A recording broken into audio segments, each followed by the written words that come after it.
Hey, good morning to everybody. Happy Monday. It's Daryl here. It's bright and freaking early, man. It's 3:30 a.m. here in Connecticut on the East Coast. Okay, as you can plainly see, it's actually Sunday afternoon.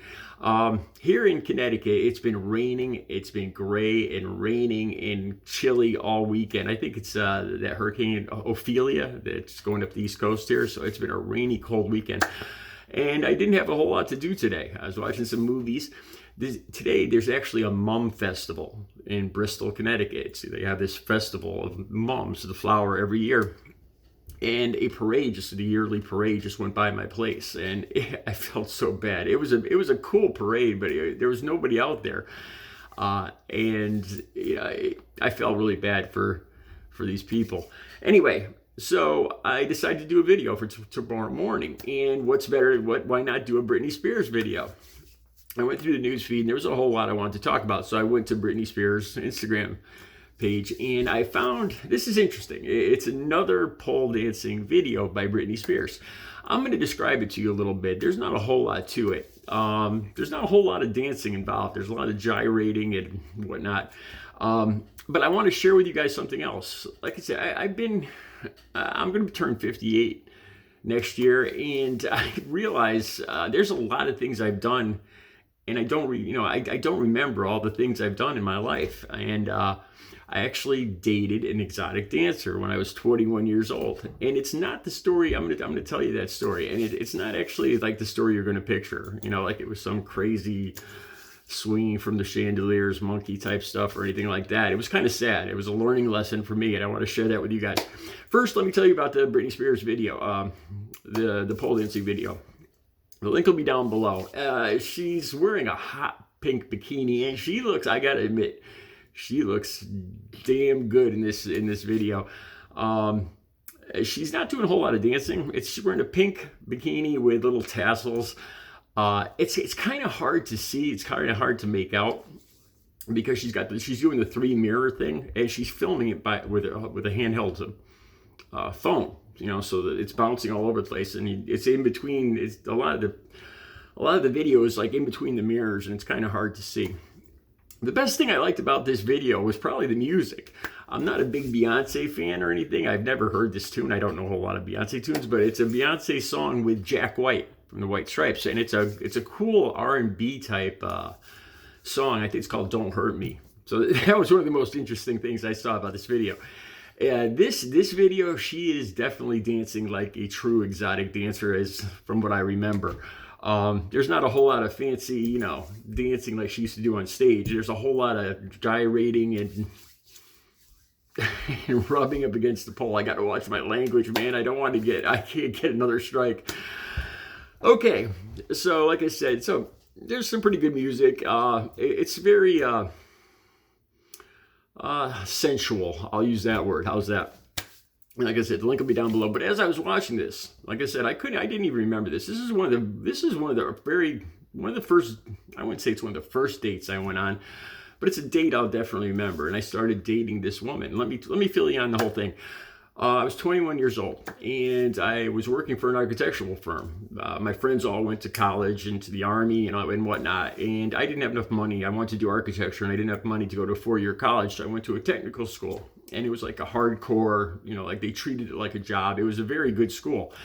I got hired right away as soon as I got out. I was 21 years old. I wore a tie to work, carried my briefcase. The guys I was working with were all graduated out of Yale, Harvard, Princeton, Syracuse. It was a very prestigious, I managed to get to a very good firm, even though I just did what they call markups. I was like the lowest guy on the totem pole, of course. And it was a good job. And I was renting a house, a three bedroom house from my mother. My mother got remarried, and she was in the post office, and she was a postal delivery lady, and she met a postman, and they got married. They're still married today, and he's a great guy. Anyway, when I turned 21, she got married. They bought a house, and I rented the house from her. So I was 21 years old. I was working for an architectural firm. I was renting a 3-bedroom house. I was doing pretty good. My girlfriend from high school had just broken up with me, and it was a tough year. My grandmother and grandfather, I talked about this before, and my other grandfather, three passed away, and some of my friends from high school passed away. So it was a tough year for me. This is also when I first started getting involved in drugs, and I started using the white export from Colombia mainly. Like I said, I got to watch my language. I got to watch my P's and Q's with this strike thing. Okay, so it was actually after my grandmother's funeral. My friends wanted to cheer me up, and they took me to a strip bar here in Connecticut. I don't know if it's still there here. It's called the Blue Parrot. And we went in, like I said, this was like over 30 years ago. And we had a really good time. There was a beautiful woman dancing. She looked a little like Julie Roberts. I swear, I'm not exaggerating. She had reddish brown hair, but she looked a lot like Julie Roberts. And I don't know if she felt sorry for me, because she danced, she was dancing for all of us. And I ended up telling her why I was there, babbling and catching a buzz and everything. And, because all the people in my life just passed away and everything. And she probably felt sorry for me. We made a date. We made a date to go to an actual date, to go on a date. In Hartford, Connecticut, to a comedy club to see. I can't remember the comedian that was there, but it was a big time comedy club. I think it was called the Brownstone in Hartford, Connecticut. So I picked her up, all dressed up, wearing my tie and everything, and she looked unfreaking believable. She was wearing. It was right around Valentine's Day. I think it was actually on Valentine's Day. And she was wearing a red dress with straps, and she just looked, like I said, she looked like Julie Roberts. She was amazing. She was about 25. I was 21 years old. We went to the comedy club.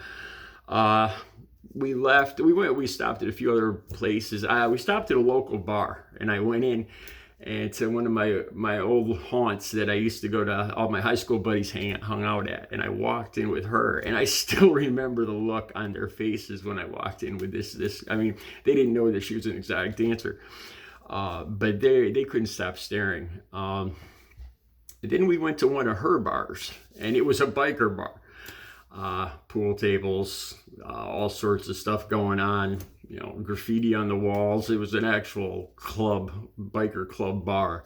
And I'm in there dressed in a tie and everything. It didn't turn out too well. I had a good buzz. And she started flirting with the bouncers at the door. And it didn't work out too good. But we kept on dating after that night. And she was living in a hotel room. She was staying in a hotel room, which I should have known was trouble. And I actually started falling for her. I'd go stay with her in the hotel room, and I'd sleep with her, and I'd sleep there overnight, and then I would go to my job at the architectural office in the morning.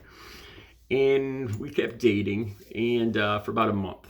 And then we went on a date, and she told me she had a kid. I didn't know this. She had a little boy. He was probably about a year or two old.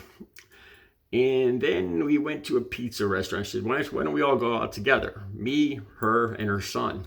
I'm only 21 years old, so I'm not ready for any of that. And we go out to eat, and she finally springs it on me. She asks if she can move in with me, with her son. That's pretty much what she was planning the whole time, I think. As I was there that first night telling her about my grandmother's funeral and everything, I told her how I was renting a 3-bedroom house, that I had this whole house to myself. I was living there all by myself. My girlfriend had just broke up with me.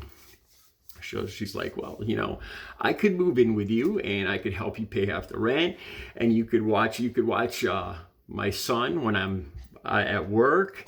So she sprung this on me. She wanted to, her main goal was to move in with me. She was actually going to college at the same time to become a lawyer. She's probably a lawyer right now. I never talked to her again after that day. I didn't go for it, of course.